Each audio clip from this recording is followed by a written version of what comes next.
It started with a stomachache before work day.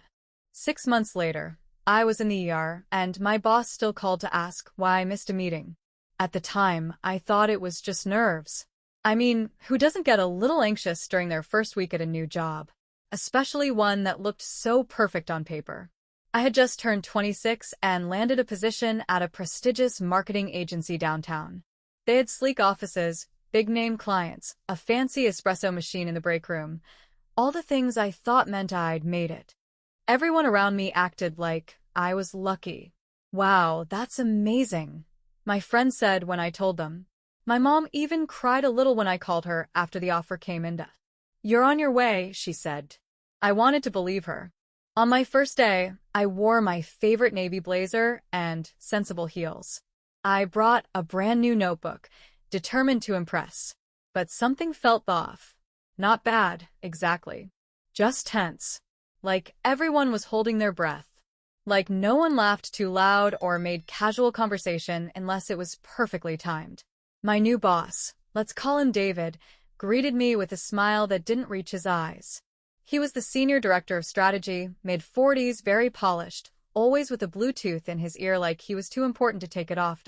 This is a fast-paced environment, he said, looking me up and down. We only keep people who can handle pressure. Understood?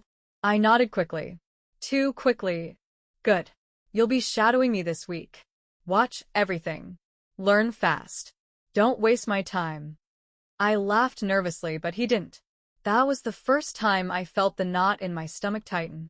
By noon, I'd already seen him snap at two people. A designer who hadn't triple-checked a file. A junior analyst who asked the wrong question during a meeting. You're wasting everyone's time, he barked. If you're not sure, don't speak. Is that hard? I watched their faces fall, the way they tried to recover with forced smiles. No one stood up for them. Not even a glance of sympathy from others in the room. It was like we all pretended it didn't happen. I told myself he was just intense. Passionate. Maybe that's what made him successful. I mean, he built the team from scratch. He was respected. Clients loved him. By the end of the day, my stomach hurt so badly, I could barely eat dinner. Still, I smiled when my roommate asked how it went. Good, I said, forcing cheer into my voice. Busy, but good. And I believed it. At least I wanted to. I had no idea that this was just the beginning. By the end of my second week, I had mastered the art of smiling while my chest felt like it was caving in. Every day started with a pit in my stomach, not butterflies, not nerves. This was heavier, like dread.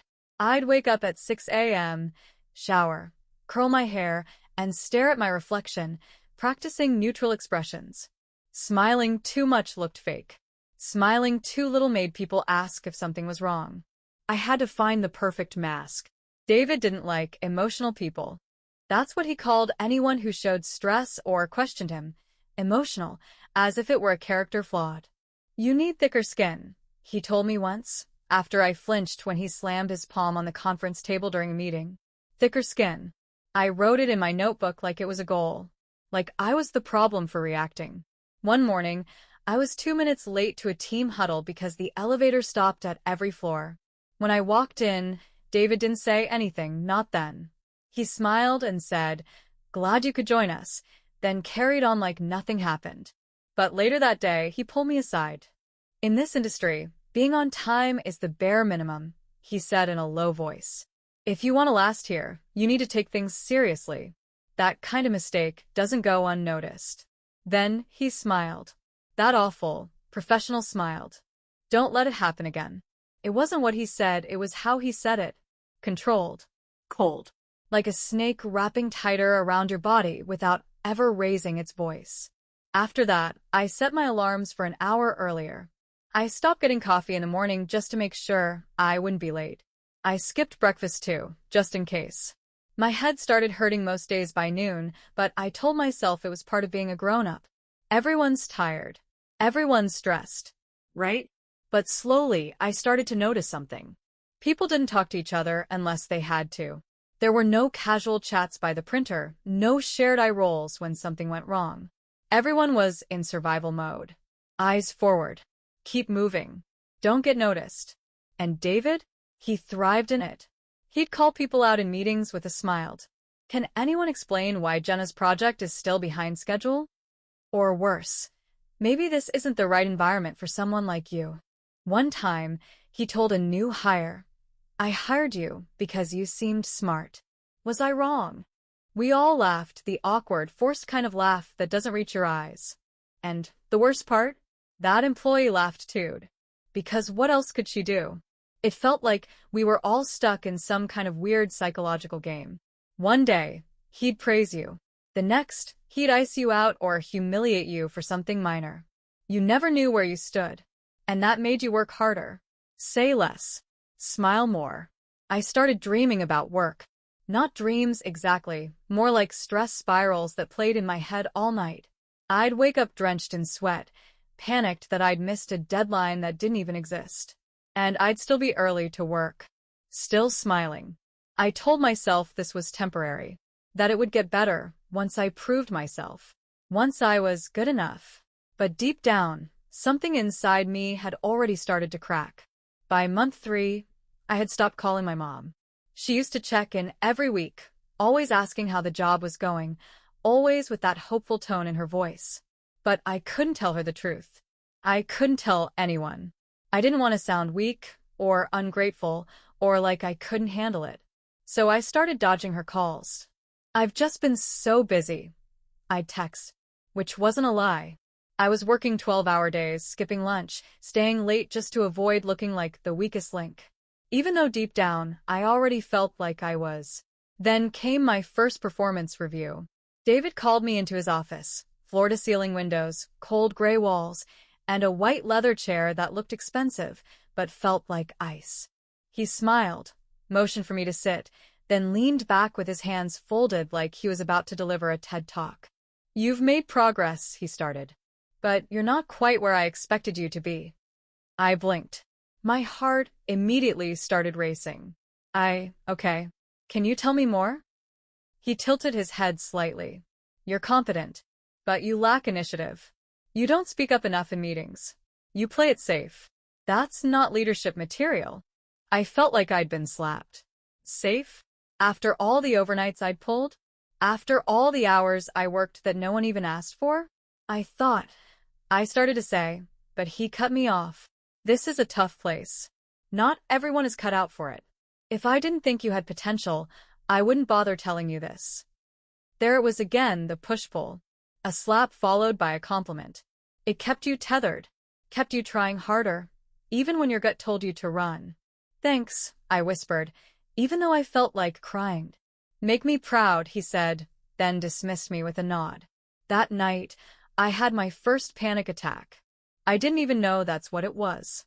I was brushing my teeth when my chest started tightening. My heart started pounding like it wanted to escape my body. I couldn't breathe. I sat down on the bathroom floor and thought I was dying. Legitimately dying. My roommate found me 10 minutes later, curled up on the tile, shaking. Jesus, are you okay?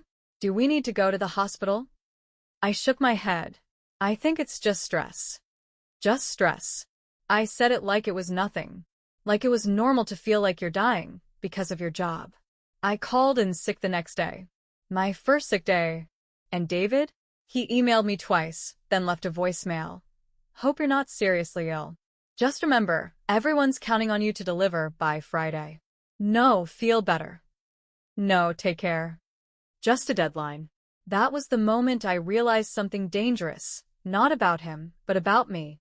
I was starting to believe that my worth depended on how much I could endure. And that belief was killing me. There was a moment, I remember it so clearly, when I walked into the break room and every conversation stopped. It wasn't loud. No drama. Just that subtle shift in energy. The microwave still hummed. A spoon clinked against a mug. But no one looked at me. No one smiled. And in that silence, I felt more alone than I ever had in my life. That's when I realized I had become that person. The one everyone avoided. Not because I did anything wrong, but because I was close to David. Or maybe too close. He had started mentoring me. That's what he called it.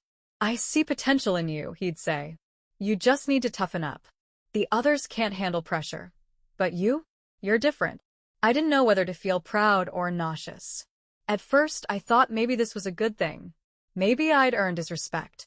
But then he'd pull me into his office for feedback sessions where he'd dissect my work line by line, tell me how I needed to stop apologizing so much, stop asking questions, stop acting like a girl. Yes, he said that. You're too emotional. Don't act like a girl in front of clients. They want confidence. And then he'd smile. That same, controlled, snake-like smile. Like he was helping me. Like this was some gift I should be grateful for. Meanwhile, my coworkers started keeping their distance. I'd walk into a room and hear the tail end of a joke. I stopped getting invited to lunch. No more Slack messages unless they were strictly professional. The only one who talked to me consistently was David, and only when it benefited him. I was isolated. But worse, I was ashamed. Ashamed that I had let myself become his pet project. Ashamed that part of me still wanted his approval. I hated how my heart would leap when he complimented something I did, even if he had torn me down an hour before. It was like emotional whiplash. Praise, then punishment. Kindness, then cruelty. Over and over again. Like he was testing how far I could bend before I broke. And I bent. Hard. I stopped going out on weekends. My friends joked that I'd disappeared into corporate life, and I laughed along. But the truth was, I didn't have the energy to explain what was happening, or the courage to admit it to myself. I started checking my email at 2 a.m. just in case. I kept a notepad by my bed to jot down ideas for work in the middle of the night. I stopped reading, stopped exercising, stopped doing anything that didn't directly serve the job. And still, it was never enough. I lived in a constant state of fear. Fear of saying the wrong thing. Fear of disappointing him. Fear of being labeled weak, or worse, replaceable. The more isolated I became, the easier it was for him to control me. And the more control he had, the more I forgot who I even was before this job. There's a specific kind of humiliation that happens when someone corrects you in front of a room full of people, not to help, not to teach, but to assert control. To remind everyone who's in charge. It happened during a Tuesday client meeting.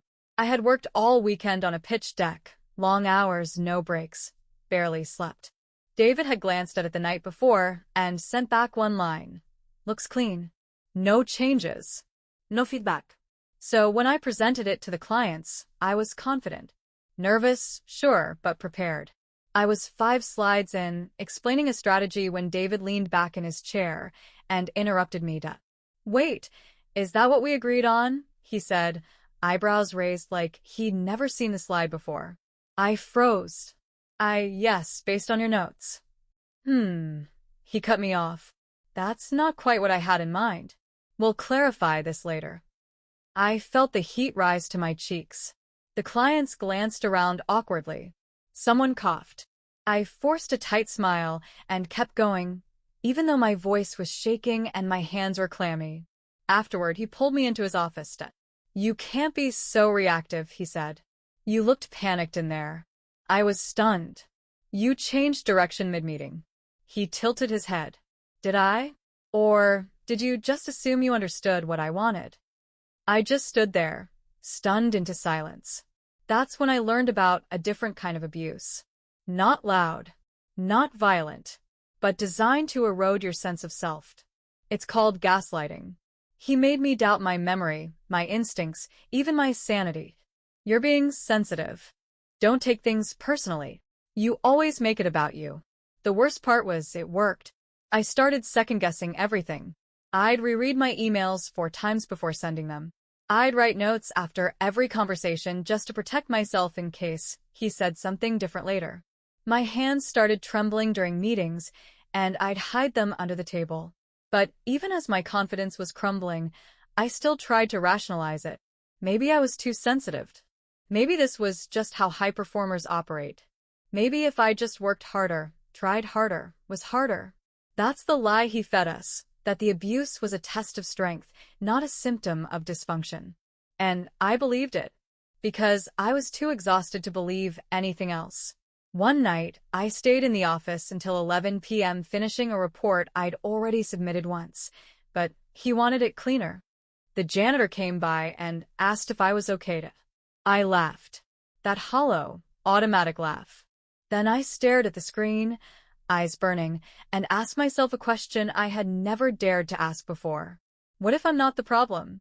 My body knew before my mind did. At first, it was little things, tight shoulders, occasional headaches, a flutter in my chest when I saw his name pop up on my phone. I brushed it off. Everyone gets stressed. Everyone pushes through. But then it got worse. I'd lie in bed at night, staring at the ceiling, too wired to sleep, but too drained to move. I'd replay conversations from the day over and over, trying to figure out what I could have said differently. What mistake I might have made. What tone I used. How I looked. How I sounded. Then the chest pain started. It would come in waves, usually late at night or first thing in the morning. A sharp, burning tightness that wrapped around my ribs like a vice. I remember once clutching the sink, thinking, is this what a heart attack feels like? I was 26, and I was Googling symptoms of cardiac arrest. I didn't tell anyone, because telling someone meant admitting something was wrong. And if something was wrong, that meant I wasn't strong enough to handle it. At least, that's what David would have said. You need to learn how to manage pressure, he told me once when I mentioned feeling overwhelmed. He said it with a smile, like it was advice, like it was helpful. But every day, I felt more like a puppet with fraying strings. I started avoiding mirrors. I didn't want to see the dark circles, the dullness in my eyes. I didn't recognize myself anymore, not in the reflection, not in my voice, not in the way I moved through the world like I was apologizing for taking up space. I started canceling plans. Friends would invite me out, and I'd say I had too much work, which was sometimes true, but more often, I just couldn't pretend to be okay anymore. I didn't have the energy to hold up that version of myself. And slowly, my world shrank.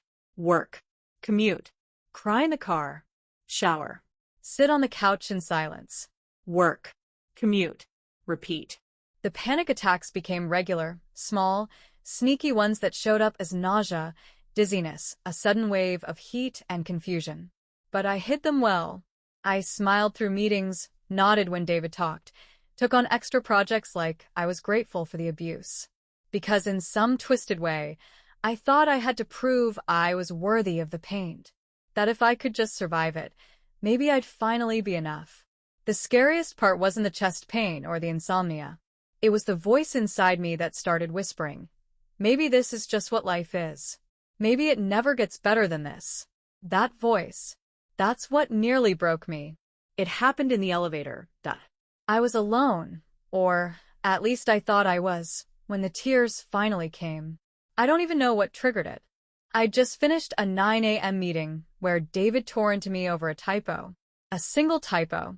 One word out of place on a slide he barely glanced at. He leaned back, folded his arms, and said, sloppy. You're better than this, or maybe not. Hard to tell lately. Everyone heard it. No one said a word. So I walked out of that room with a smile still glued to my face, stepped into the elevator, and as soon as the doors closed, I broke. It wasn't a dramatic sob. It was quiet, hollow. The kind of crying that doesn't even make sound, just water sliding down your face like something leaking from inside. Something you can't patch anymore. And that's when I realized I wasn't alone. One of the interns, maybe 21, tops, was standing in the corner. She looked frozen, like she wanted to disappear. I wiped my face fast.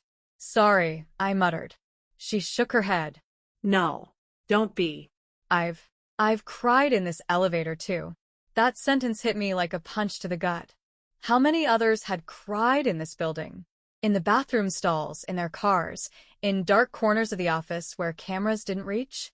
How many had smiled through panic, laughed through insults, convinced themselves this was normal? That moment cracked something open in me. I started watching more closely, listening, not just to David but to the people around him. Like Monica, the graphic designer who always kept her headphones in, even when they weren't playing music. Or Caleb from finance, who used to be talkative, but now barely made eye contact. Or Priya, who disappeared after asking to work remotely for mental health reasons. We never heard from her again. No goodbye email. Nothing. The office was full of ghosts, people who left, people who shut down, people who stayed but weren't really there anymore. And still, we all acted like this was fine. We called it high pressure. We called him demanding. We called ourselves resilient. But none of it was true. We were exhausted, afraid, disconnected from ourselves and each other. And we were covering it all with productivity metrics and performance smiles.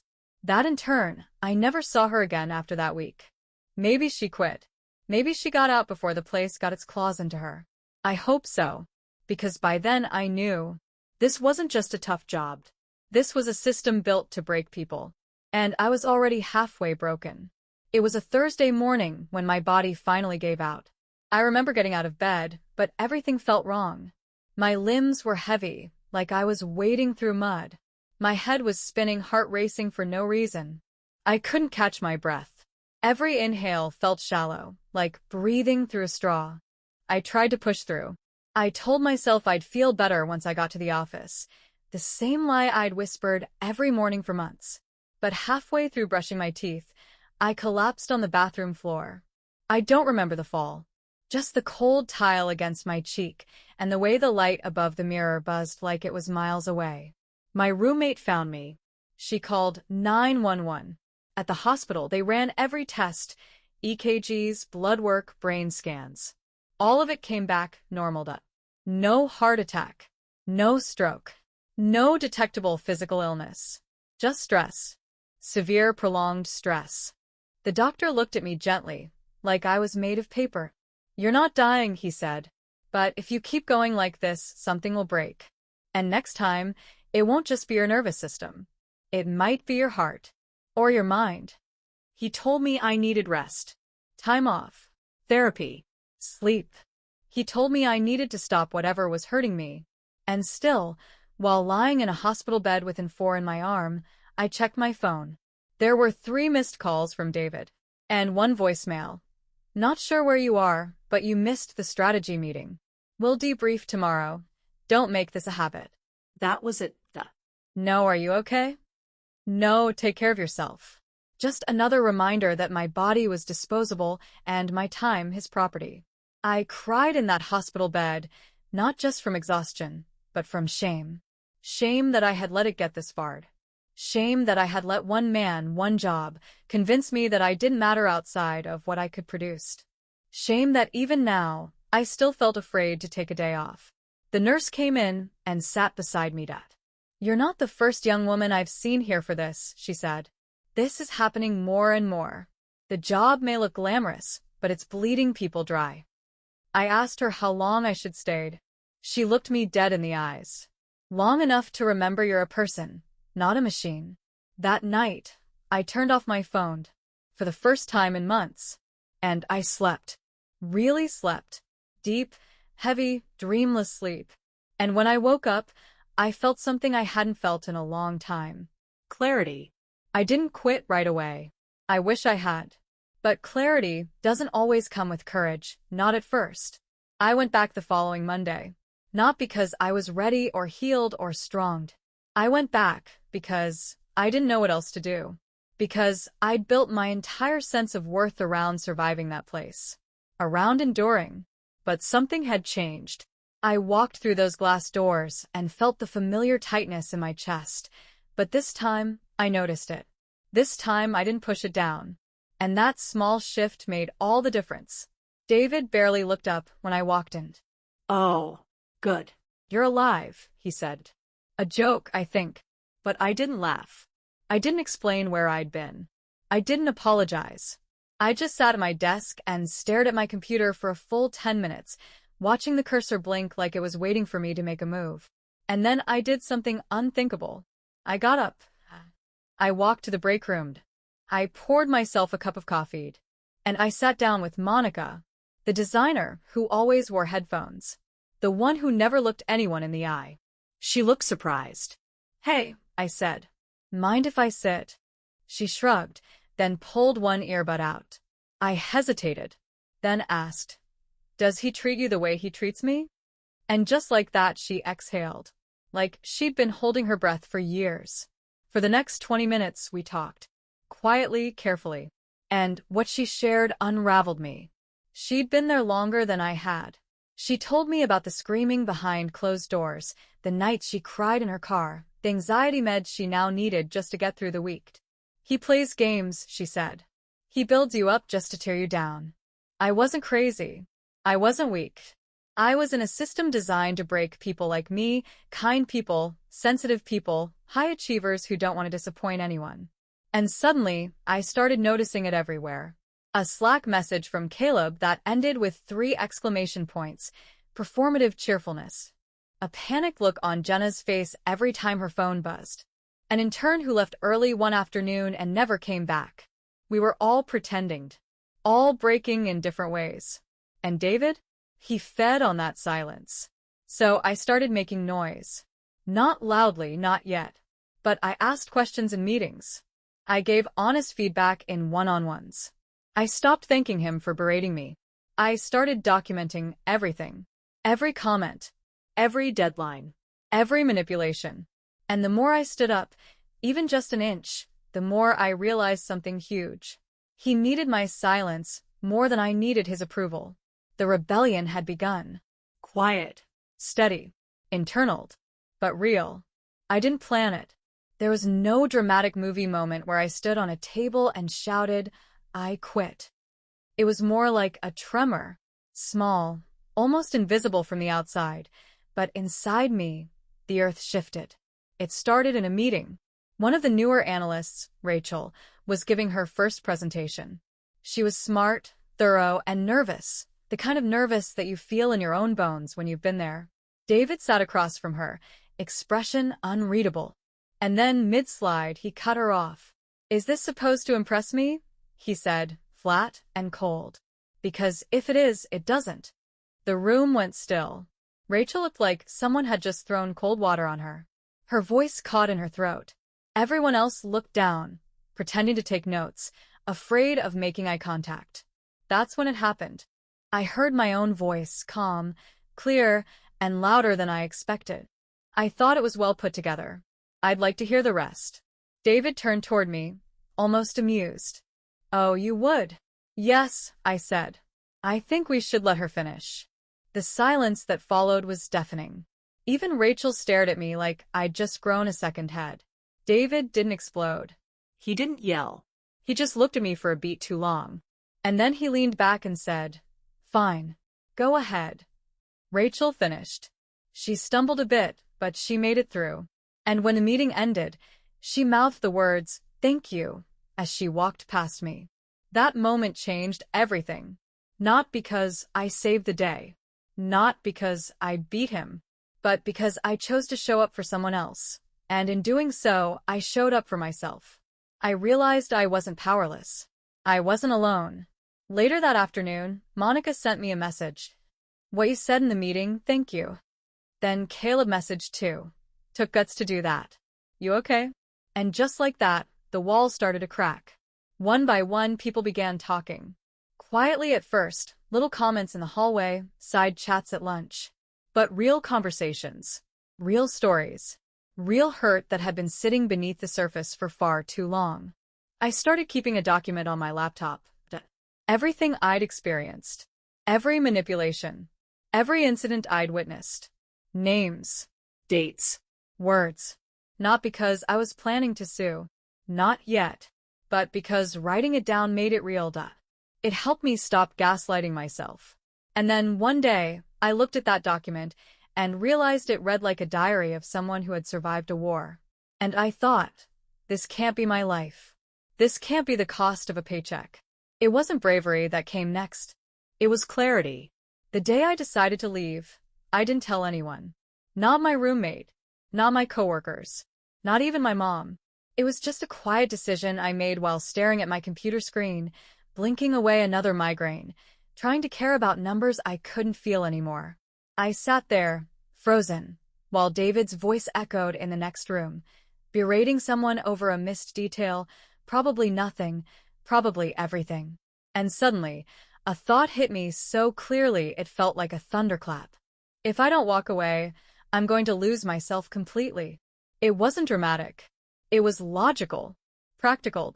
It was survival. That night, I opened my laptop and updated my resume.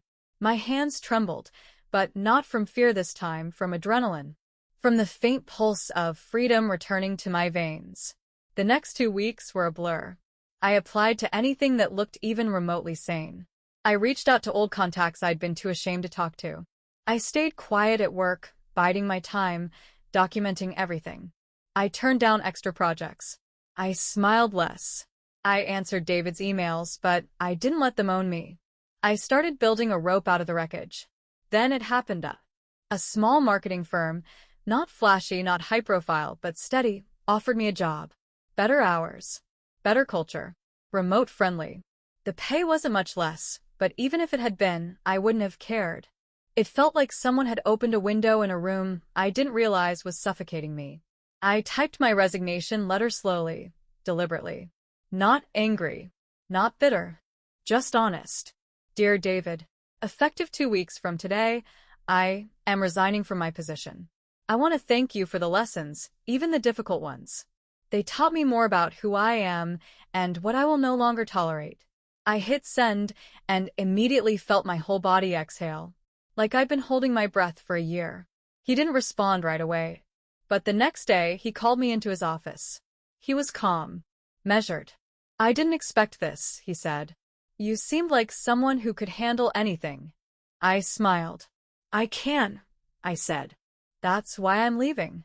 For the first time, he had nothing to say. No insult. No manipulation. Just silence. And for once, I didn't feel it.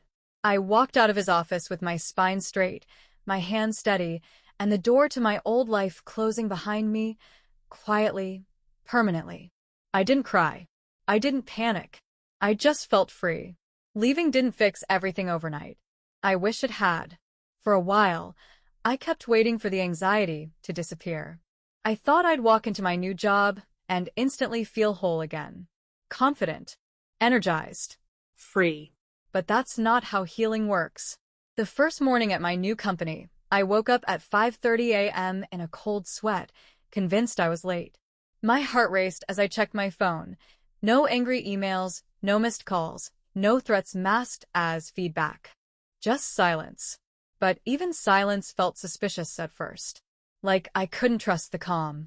The trauma lived in my body, in my posture, in the way I apologized before speaking, in the way I over-explained things that didn't need justification.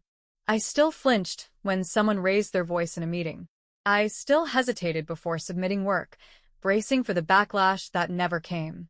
My new manager was kind, soft-spoken, Supportive. You don't have to be perfect, she told me once, when I triple-checked something I didn't need to.